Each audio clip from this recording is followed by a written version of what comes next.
Should Optimus Prime have died? Is Rodimus Prime a good leader? Should Ultra Magnus have really been the leader of the Transformers? Yes, we're going to answer these questions today. This is Sticky Force Podcast. We are doing Transformers, the movie, 1986 cartoon movie. Mr. Will, what's up with you, sir?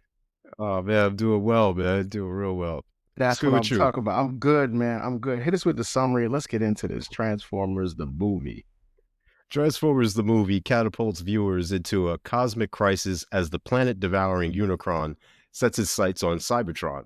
With the Decepticons tightening their grip, the Autobots launch a daring mission that quickly turns into a barrage of laser fire, heroics, and heartbreak. Yep. The fall of Optimus Prime sends shockwaves through the ranks, leaving Hot Rod, Cup, and the rest of the crew scrambling to fill the leadership void. As an existential crisis and dread are apparent throughout the entire movie, the fate of the matrix of leadership becomes the universal hottest and most explosive commodity. Hot Rod's journey from impulsive rookie to unexpected hero takes him across a kaleidoscope of bizarre alien worlds, including one ruled by TV-obsessed robots and another where tribunals led by the Quintessons it controlled the Sharkticons and considered a fun afternoon activity. Meanwhile, Galvatron, Megatron's upgraded, more unhinged form, serves Unicron with all the subtlety of a demolitions expert on Fast Forward. As Unicron descends upon Cybertron, the Autobots mount a desperate, spectacular, chaotic stand. In the final burst of courage and glowing plot energy, Hot Rod becomes Rodimus Prime and saves the galaxy, proving once and for all that even robots have a coming-of-age story. There it is. There it is, man. Yo, Transformers, the movie, 1986. Yo, so we about to get into our full nerd mode right now. Like, so this is we're in it right now. This is the first we're doing a whole month of animated films. We're starting with Transformers the movie. So let me tell you about how I didn't actually see Transformers the movie until 1987. I didn't see it until after the third season of Transformers started.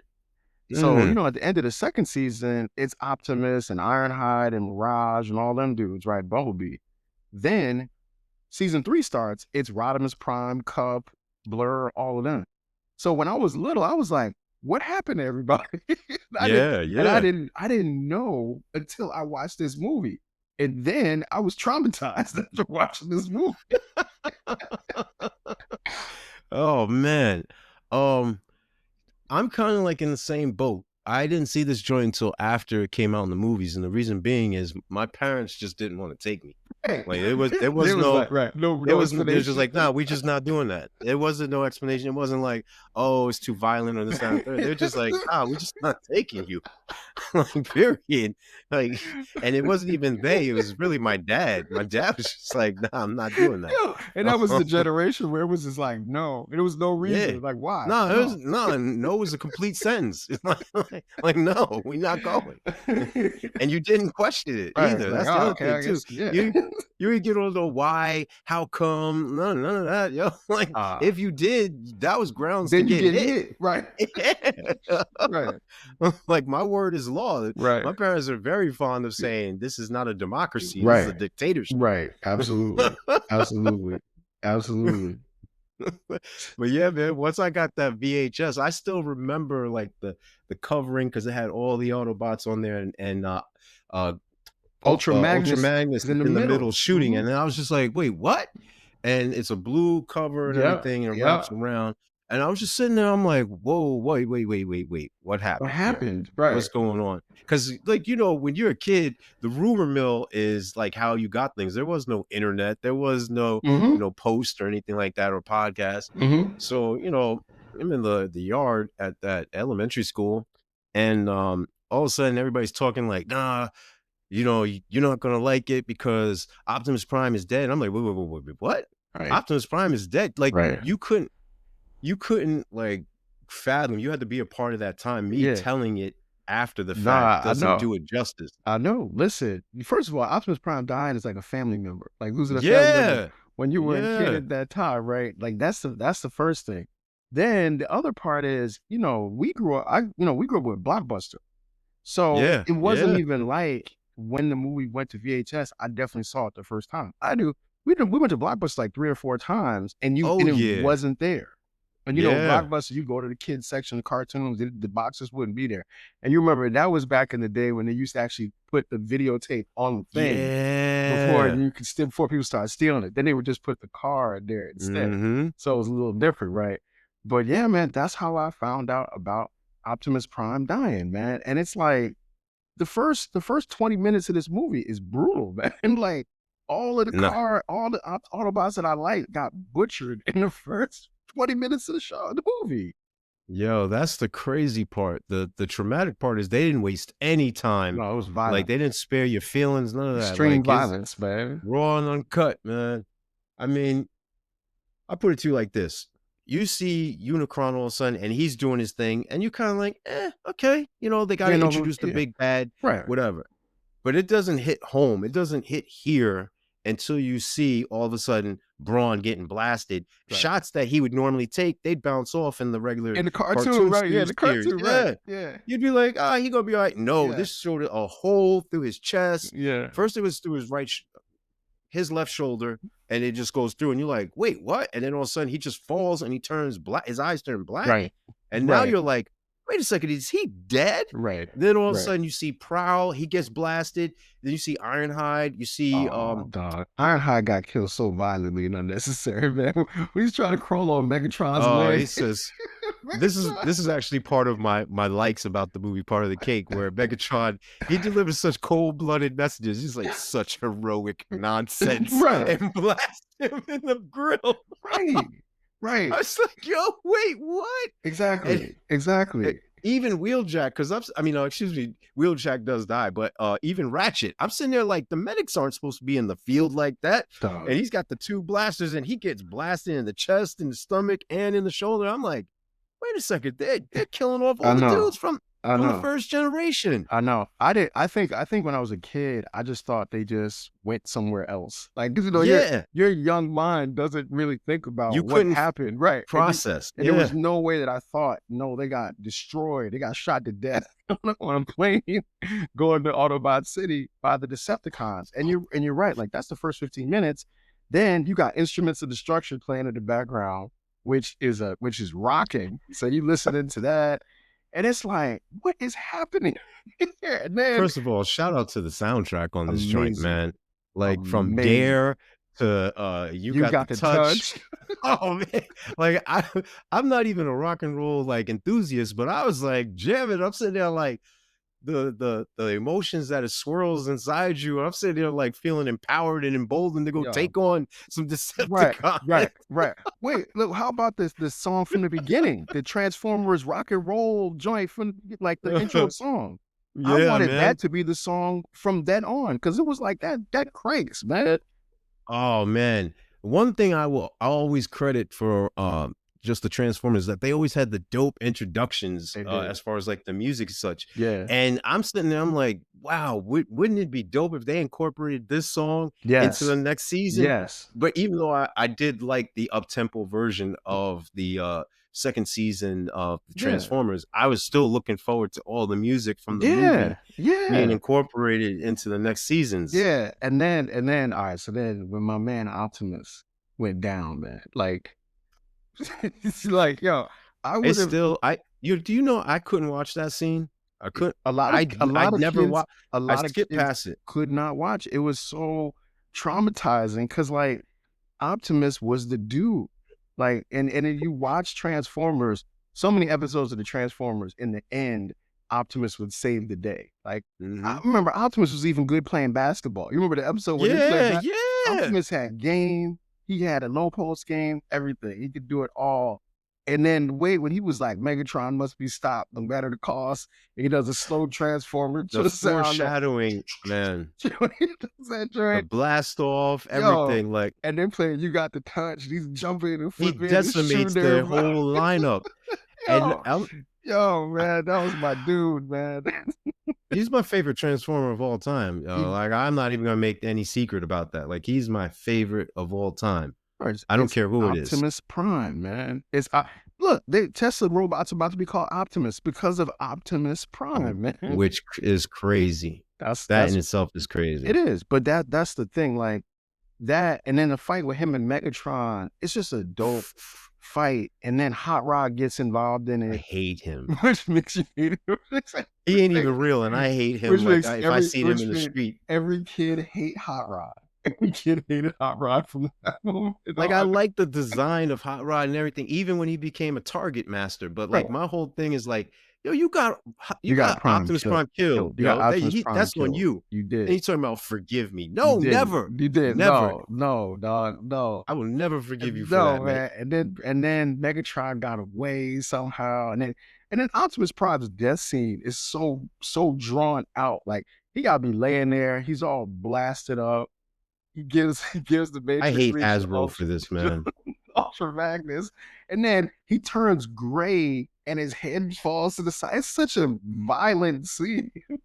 I don't First of even know why they did. Like, did they? I don't think they thought that kids were going to watch it or take it as seriously as we actually did. No, I think they're obviously their intent was that the cartoon facilitated sales of the toy line, course, and yeah. that they were strictly in the toy business, Mhm. which is a crazy model. I never understood that whatsoever. The things could coexist independently. Yeah. They don't have to be attached to the hip.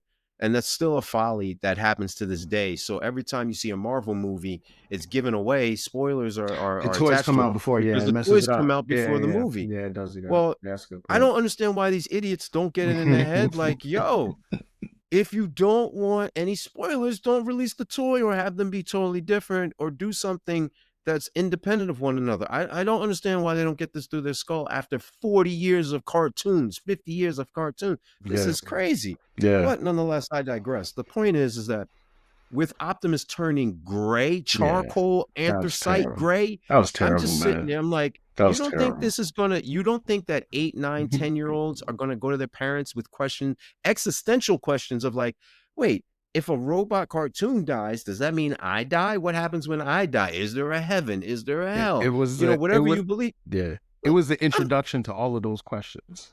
Yeah, And that's Transformers why did it, this movie is so pivotal in most people who were born either during our lifetime, as far as like late 60s all the way to like early 90s during that period when so you're talking about 40 years, 50 years of like just vast generations.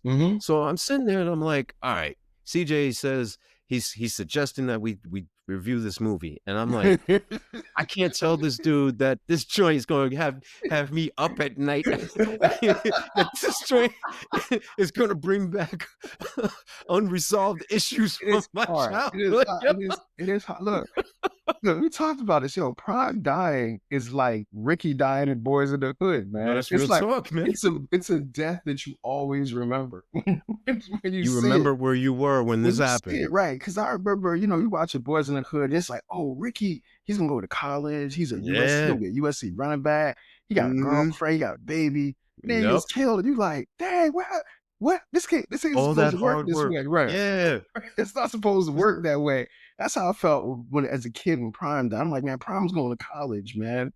I'm at a family, man. Like, you can't kill Prime.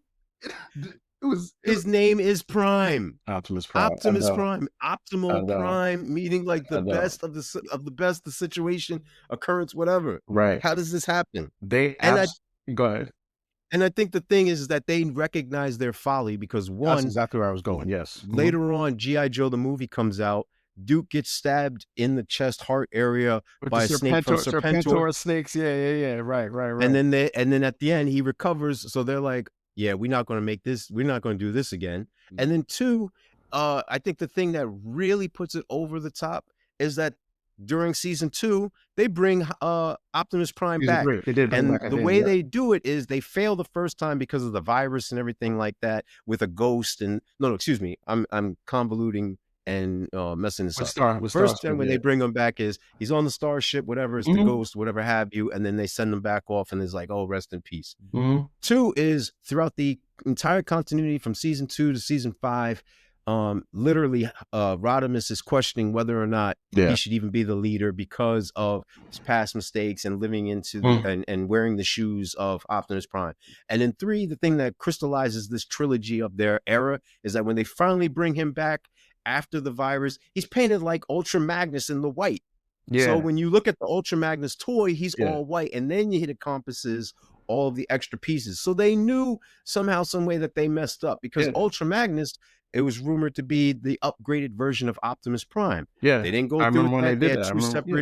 Yeah. I two doubt. separate toys. Yep. Then it was like, all right, we're not going to go that route. But how do we bring back Optimus Prime and correcting the mistake, but still having Hot Rod Rodimus still exist? Yeah. Because they thought the kids would go crazy over this new leader and this new futuristic van. Wrong. Yeah. Wrong. Like Yeah. Charlie Murphy voice, Yeah. rest in power. Yeah. Wrong. Yeah. They messed up. And then they had to do everything all over again for whatever progress they made. Yeah. They messed it up with that. And you know, I when I was doing like research on the film, I found out that when the film was released in Europe, like maybe a couple months afterwards, they actually put a message that said Optimus Prime will return, See? because they realized that the kids were getting so upset about the death of Optimus Prime that they had to Yeah. start building that in. So really, like, because and there was like an extreme letter campaign, and kids were writing letters, and parents were writing letters to Hasbro because of what the kids were saying. And you know, so they went into season 3 knowing that they were going to try to bring Optimus Prime back, and they did, and that was good, because I remember watching that, and I was glad when Prime came back. What's the joint where they try to get the people to Kickstarter? That's what it is. So that was Kickstarter before Kickstarter. That was a grassroots effort in order to have him come back. Before that, you know how like they have this thing now where they're trying to make appeals, and they did it most successfully with Young Justice, because after season 1 or season 2 rather, they just deaded it mid-season. And even with the new revised version of the Thundercats, where they had it on on I know, yeah, I've seen some episodes. Yeah, Cartoon Network. Yeah. And it's much more adult centric. And then mid-season of season 2, they just ended it with the betrayal by Pumira.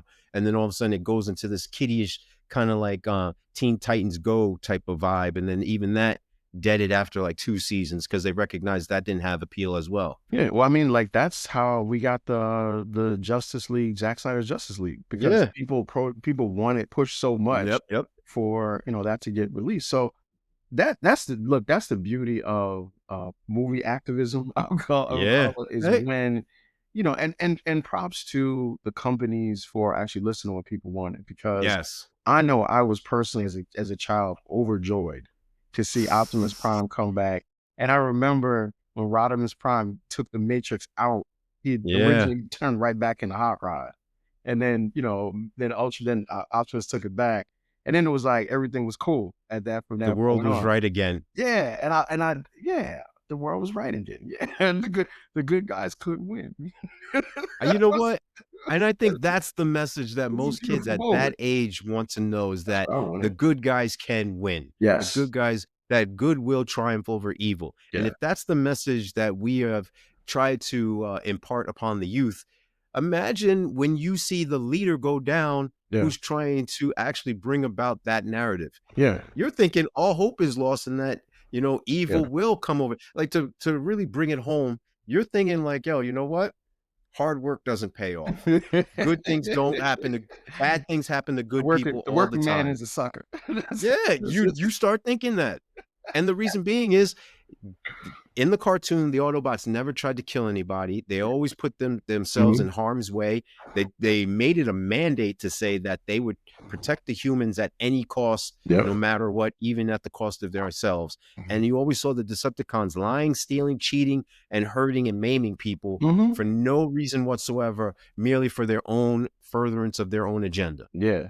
And just like the other part is, just like you said, the Autobots, Decepticons, the creativity of that show, the names of the characters, Ultra Magnus, Optimus Prime, Megatron, Starscream, Thundercracker, Mirage, Bumblebee. I mean, the Dinobots, Grimlock. The names themselves were so impactful and powerful. Remember Devastator? And you had to buy all the 5 Constructicons to build Devastator. Oh man, that was so great, man. Just that whole part, because you could get the best parts of Voltron into the Transformers universe. You could have, it was like an amalgamation of all the things that you liked about different cartoons that you would rush home after school to watch. Yeah, I mean, and it was a great time. And I don't know if children of our age at that time, you're saying like that 8 to maybe 12 range, if they have anything like that. But No. dang, we had Transformers, we had the Thundercats, the Bionic Six, the Silverhawks, G.I. Joe. We had so many good cartoons, man.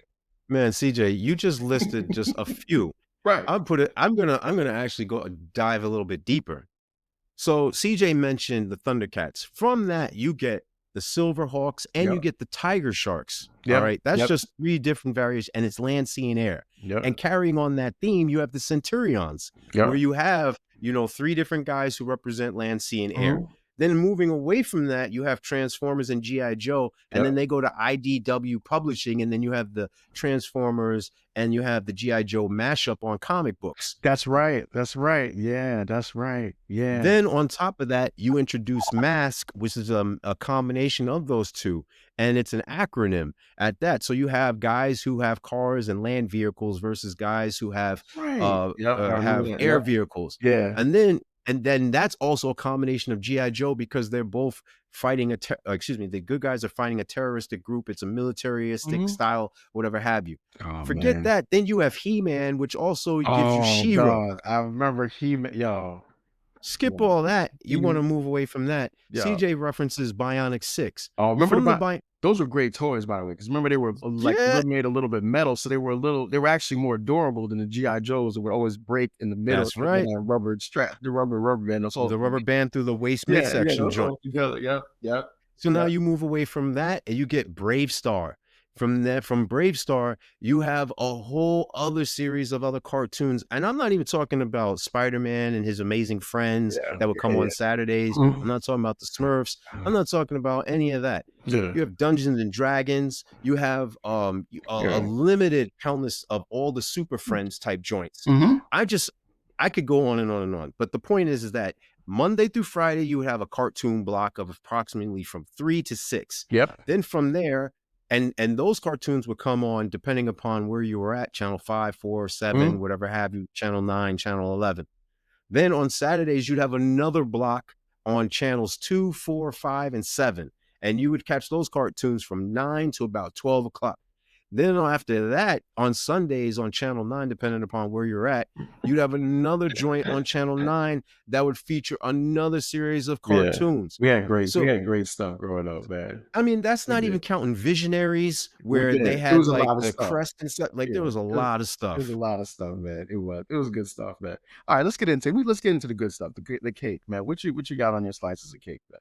Well, I've already talked about a few things, but some of the stuff that really hit me, like I was really into, were the new characters that were introduced. So you got Cup, you got Springer. I really like that because the Autobots didn't have triple changers, and he was one of the triple changers that came about throughout that process.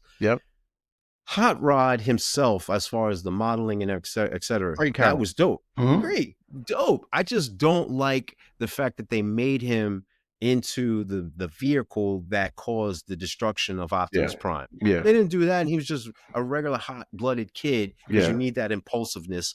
I'd have been cool with that. Blur, cool. Wreck-Gar, cool. All those guys that they introduced. I love that they were able to use the old-time voices. So Peter Cullen, the epitome of the voice of Optimus Prime. Did he do Optimus Prime in the movies? Yes, in the movies too. He is the joints.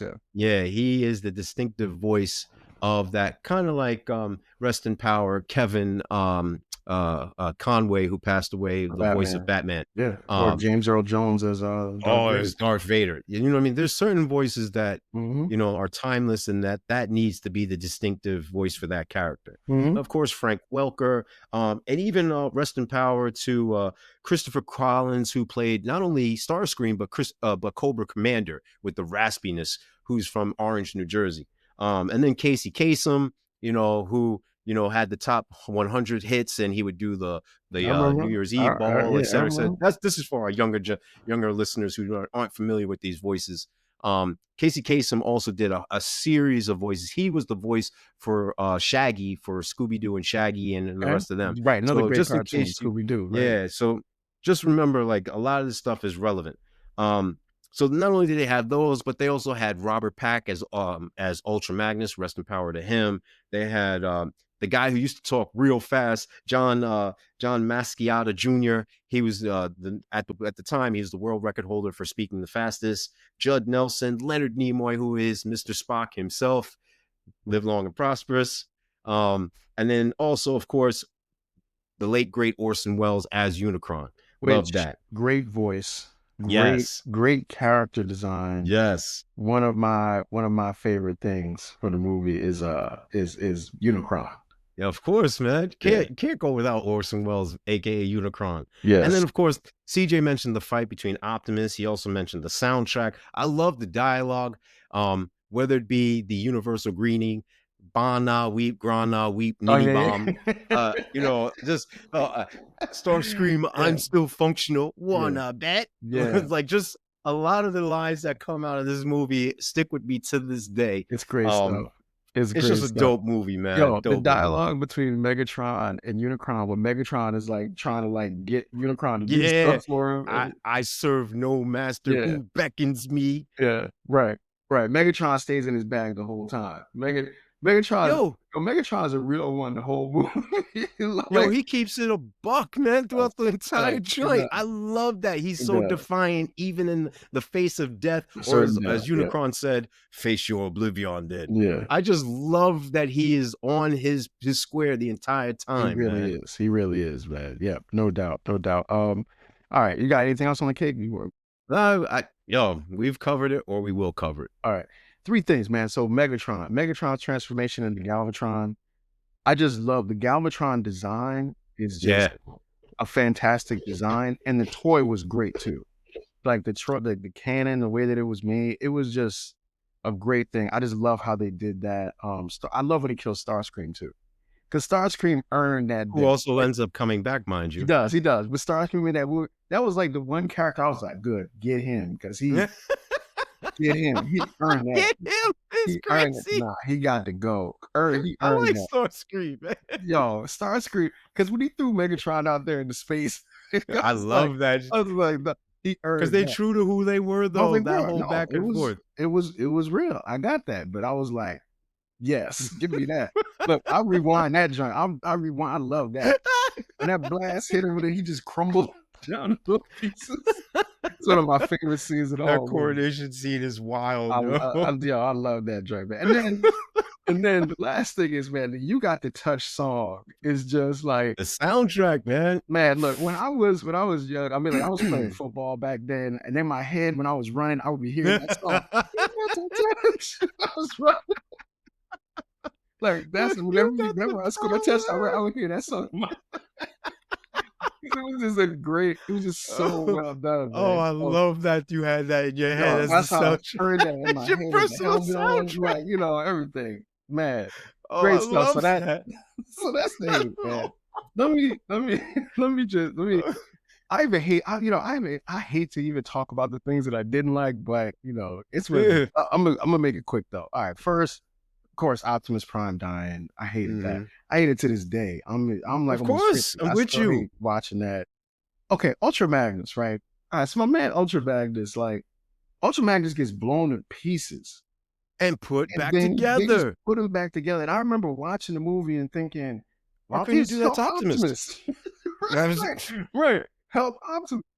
Forget them dudes. Forget all that. They should have gotten. And I remember, I just wanted. It was weird that they could put him back together. They couldn't put Optimus back together. It's no knock out Ultra Magnus. Ultra Magnus also great design, great name, everything. I just didn't like how they could put him back together. And then you said it before, Optimus Prime was just never going to be a character that people were going to really like. No, he was dull as a character in the cartoon. And when you realize how he became Optimus Prime, and then he was responsible for Optimus' death, I could just never forgive him for that.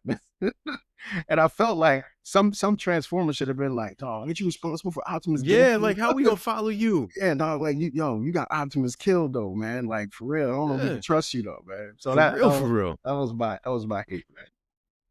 Look, I have a lot of things that I dislike about this movie, probably on par with what I like. And I think that's the compelling reason why this movie is so personal for me. That's a good one, man.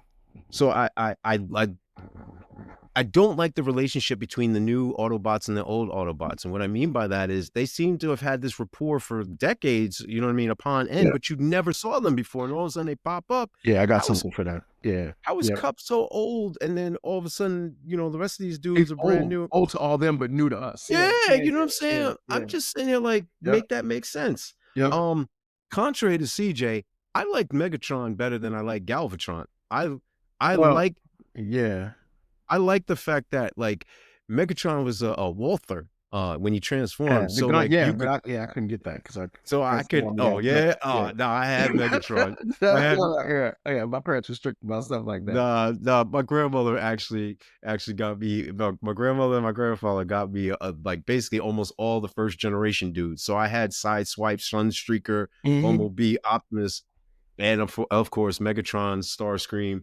The one dude I didn't have though, and who is part of the reason things that I don't like, is Soundwave. I don't like Soundwave's betrayal. He's the one who rescues Megatron, but then at the same time, he's like, yo, I'll take his place, and he didn't stop Starscream. If that's your right-hand man, how's he doing the switch up like that? I don't know. Maybe that. But can I just say though, the Soundwave toy was like, with the cassettes, and you could pull out Frenzy, Rumble, and that was Ravage, Laserbeak. Great toy design. So much so that they tried to double down and give us Blaster. With same thing, yeah.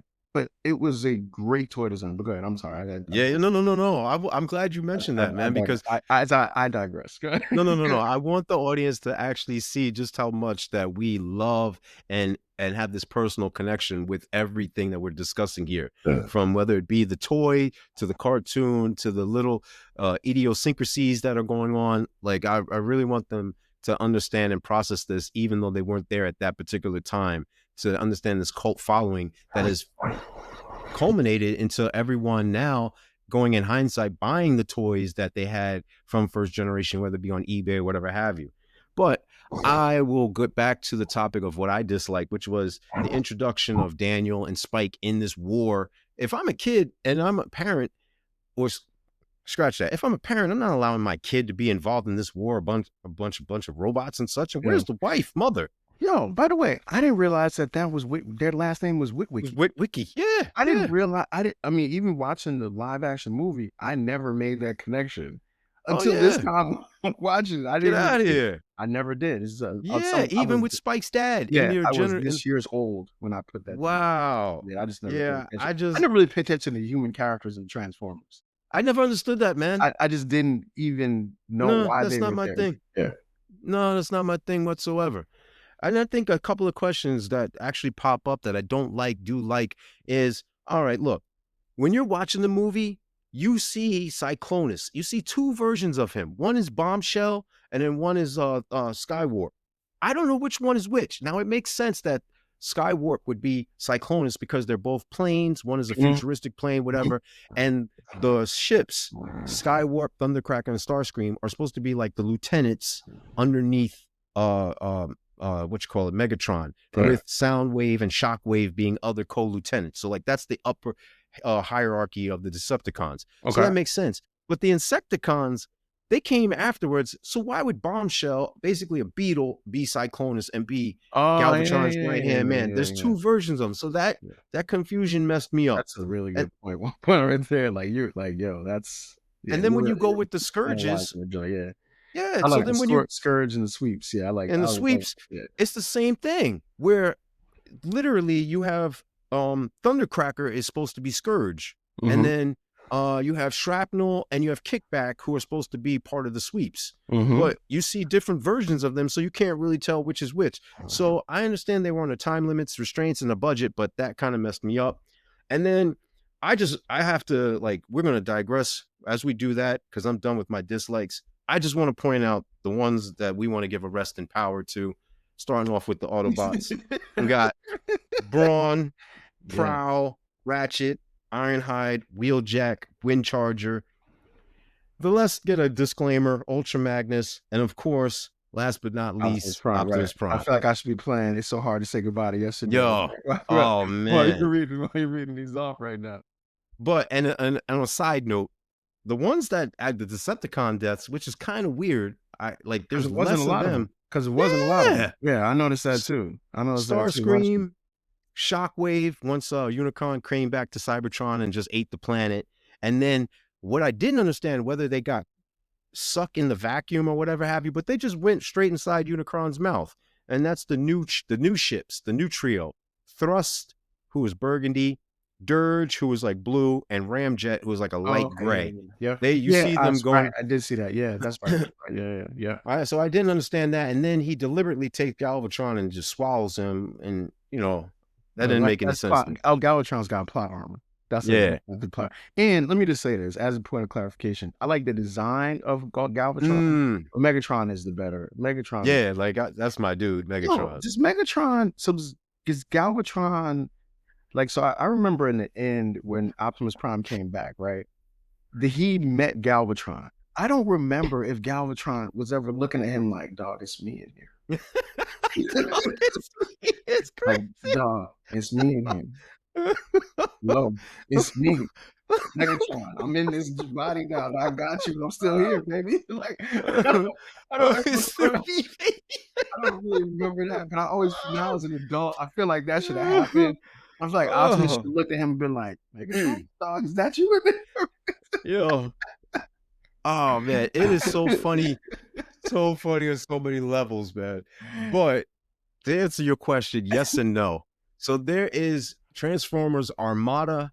There's Transformers, I can't think of the name of it, Transformers Prime, and then the one we watched, Transformers Generation 1. So yes and no.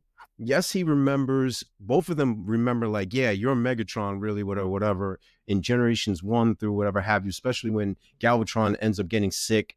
He has like some mental disorder, whatever, in season 3, I think. I remember that because he was in that lava and that mess with us. Yeah. So he remembers. But in the other stuff that I mentioned, either there's no reference whatsoever to a Galvatron Megatron, or he doesn't even remember that, he used to be this other version, whatever have you. So yes and no. And then the same thing too is like, depending on the continuity, Optimus does remember, Megatron does remember, like, yo, even though I look different, whatever, or they just don't discuss it whatsoever. Yeah. So it just depends on what version you're watching. There it is, man. And that's a good segue into the questions. All right, so I got 4 questions for you, man. Question number 1. Yo, should Ultra Magnus have been the Autobots leader instead of Hot Rod / Optimus Prime? Yeah, of course.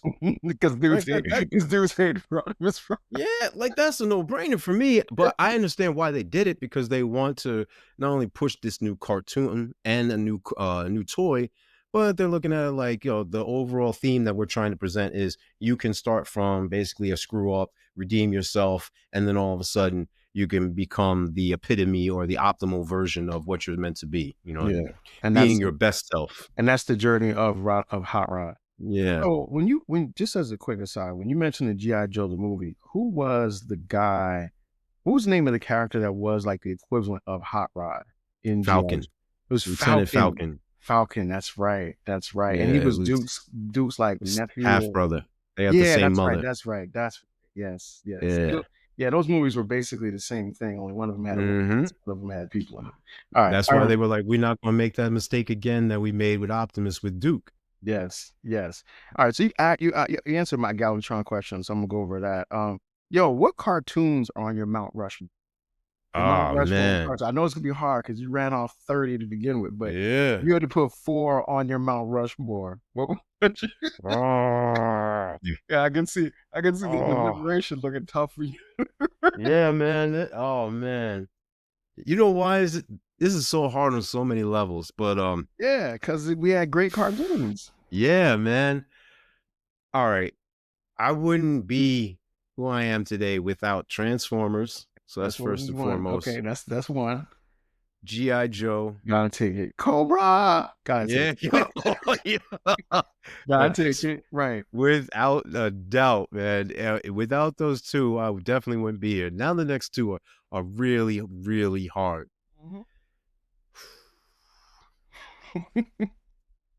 We just talking cartoons? Just cartoons. All right, Just the just cartoons. cartoons. Just Monday through Friday, throw it a Saturday. What's the four? You got Transformers and G.I. Joe. They're kind of like the same thing. I'm going with Thundercats and He-Man. Okay, y'all. No matter what four you came up with, you really couldn't go wrong. Those Yeah. are great ones. Those four, great. I mean, because the thing is that like with He-Man, they would always give you like a message at the end. So like you were left with some type of overall, moral, ethics, whatever have you. And that was in common with G.I. Joe because knowing is half the battle. So you always left with a message. You know what I mean? Right. So you could justify to your parents like all this wanton violence, there was a meaning behind it. Ignore all gunplay and terrorism. Yeah. At the end, learned something. Yeah, it did. Yeah, no one can learn that about. In the end, you learned like, hey, don't eat a lot of candy. Yeah, don't eat candy a lot, or stay in school. Right. That's how that worked. Yeah. Right. And then with the Thundercats, man, you know why that joint was so dope? Because they had a theme song, and you felt like you're part of it. Crucial. The theme song was crucial, y'all, and it was a great design. It was a great design. That's my next point. The design behind all the characters, it showed that they put time and effort. But as the cartoons progress, you can see that the design tailed off a little bit, like the quality of it. Yeah. All right, that's a good one. All right, last one, man. What was your favorite Transformers toy? Toy? The toy. What was your favorite toy out of all of them? I'm gonna go with Optimus Prime, man. Optimus, I mean, because he was 2-in-1. Like the tractor could open up into a base, and it had like the little pivot gun, and it had Rolly, the little blue car, navy blue car. So you felt like you got a lot with just him. You know what I mean? Yeah, absolutely. All right, that's my questions, man. What you got for me? All right, number one, what does Unicron symbolize within the narrative? So Unicron is kind of a funny character because you never see him before, you never see him again. Unicron is actually, I think, the plot device, now that I'm watching it, that's used to introduce you to the new world of what the Transformers are going to be. Because he represents such an existential threat that it actually takes you out of the whole Autobots, Decepticons thing. And once that dynamic is twisted up a little bit, it then allows the story to go in a completely different way. So watching him eat Cybertron or watching him transform to that big robot and start smashing it is like the end of that drama, right? And then it kind of brought it back. But at the end of that movie, it was like, it wasn't that the Autobots defeated the Decepticons. It was that the Autobots stopped their home planet from being destroyed by Unicron. So Unicron became like a thing above all those things. That's what I got for you there. Was killing so many established characters a bold artistic choice or a toy-driven marketing one? Well, for them, it was a toy-driven marketing one. But I would say that this movie would probably not be so iconic if they didn't do those deaths. Like the things that we hated about it, like, nobody likes to see Optimus Prime die, but that is what you remember. You know what I mean? Like, it's what sticks in your mind even all these decades later, because it was just amazing that they would even do that, and the chances are, like, if there was even a franchise like that as kids, they just wouldn't do it because they'd be so afraid of the backlash and all those things. But it was like, it was the 80s, man. People do whatever they want. That's real talk. It was different. You still smoke on cigarettes, smoke on planes, That's right. That's right. It was different, man. Different time, like the risk versus reward thing wasn't as the way it is constructed now. So it's the thing that I hate about the movie, but it is also the thing that makes it stick in your brain, in your mind to this day. And you talking about smoking on airplanes reminds me of the United Airlines commercial. We're United Airlines, something special in the air. Yep. Yo, the jingles was hot too back in the 80s, man. Come on. Oh man. What I wouldn't give to go back in time just to watch those things live again. For the first time. Right. Now, my last question is, how does Hot Rod's coming of age arc reflect classic hero's journey storytelling? Yeah, I mean, like, you hit on this earlier too. It's like he makes the mistakes. You're really when I'm watching the movie now, I really see that the whole thing was really about Hot Rod and his journey, right? But you got to clear out the other people first. And, you know, Yeah. ironically, we can always bring every story like this back to like Star Wars, and it's Mm-hmm. like Optimus is Obi-Wan, right? You know, like Optimus or Cup or together are Yeah. like Obi-Wan. Optimus, Hot Rod is Luke Skywalker. Yeah. Darth Vader is Megatron / Galvatron. So it follows that dynamic. The thing is that the narrative never really tracked with the character once the cartoon started. Mm. And that was the thing, because I think it's almost like it was almost written too well, because of course Hot Rod / Rodimus Prime would feel an inferiority to Optimus Prime. But as a kid, you don't really understand it. So Yeah. it just looks like he's weak, right? Yeah. It just looks like, dog, you're supposed to be the boss, right? Mm. But it was almost like it was a little bit too mature for the audience, and yet it just didn't land the way that it was supposed to, and it followed the journey I perfectly. dig it, man. So that's All where right, that man. is. All right, so Popcorn. popcorn, yo, she's funny. I started giving 4.5 in the beginning. I'm giving it 5 from this conversation. From this conversation, it's 5 boxes. If you haven't, I mean, people in our generation have seen it. You got to show it to your kids. Show it to your Mm. kids, because it's just a great story. And even if they don't get all the emotional attachments parts, the music is amazing and the artwork is fantastic too. So 5 I'm boxes. You got me there. I'm with CJ, and it's a good conversation piece for you and your kids. It doesn't even have to be on some existential stuff. It could just be reminding them of what it was like to be a child. Because I don't think our children connect with us on that level. I don't think that they ever think of us as children. Kind of Yeah. like the first time you see your teacher in a store and you're like, you go food shopping? Right. I think it's the Right. same way. If you Right. get them to understand that you too understood exactly what it is that they, and it may not be the same thing, you know, Right. they have their specific generational things to this era. Mm-hmm. It could be the same thing with you. For us, it was Transformers. For the girls, maybe it was Barbie or Strawberry She-Ra. Shortcake or She-Ra Mhm. or My Little Pony or whatever. But the fact is that each generation has their thing that they connect to, that they gravitate to, that kind of like leaves an indelible mark upon them. Yeah. Absolutely. No doubt, man. No doubt. All right, man. Hit us with your hot take, man. What's your hot take on Transformers, the movie? Yeah, man. Optimus Prime's death, as we talked about, and I'm going to further stamp it, is probably a kids' movie's decision that has single-handedly just left so much emotional damage. I think that it's the reason why people of our ilk are on it the way that they're on it. You know how like they talk about like Generation X, you don't mess with them because they were latchlock key Yeah, kids and all yeah, this. right. We went out with all day long, no cell phones, Be home by the time the lights were on, Right. and you went. That's right. Yo, you know, like the generation before us had Stand By Me, and it was about those kids during that era, and then we had like kind of like the Goonies and everything like that. Nah, I would scratch out the Goonies. No disrespect, I like the movie, but I would say this movie is the movie that did it for us, that hardened us, that made us be like, yo, don't play with us, man. And I think a lot of us are still trying to like really deal and come to terms with that trauma that we had from this movie, and not being able to, quote unquote, address our mental health issues. Yo, the hot take. I like it, man. Yo, Optimus's death and a traumatic experience. It is, man. I like it. I like it. Yo, so my hot take is and it goes right along with yours. So I watched this with my nephew and my daughter, right, during COVID, and they had no emotional attachment to it whatsoever. I was mad because they didn't care. And Optimus Prime died. I was like, no, don't you care about that, dude? Like, whatever, Dad. Like they don't care about it, right? So this is my hot take, right? So next year, 2026 will be the 30th anniversary of the release of this movie, right? I think that they should re-release this in theaters, add 20 minutes of footage to it, like remix it, all that. Add 20 minutes, but in that 20 minutes, do some of the stuff that we've been talking about. Explain more about what Unicron is.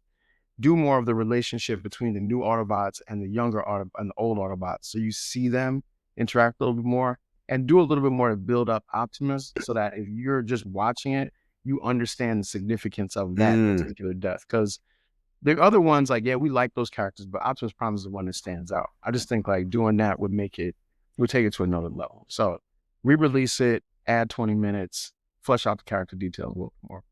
Wait on those royalty checks. There it is, right? And if that happens, send them to the Stick We Force podcast, right? Because we taking all the money. We taking away Christmas time. You know, kids don't want Transformers no more. They want shoes and PlayStation. That's way more expensive than that. But yeah, so look, that's our breakdown of Transformers, the movie, a 1986 classic. You know, you can see it on streaming somewhere, somehow, some way. I had to see it on Amazon, but you know, that's how that goes.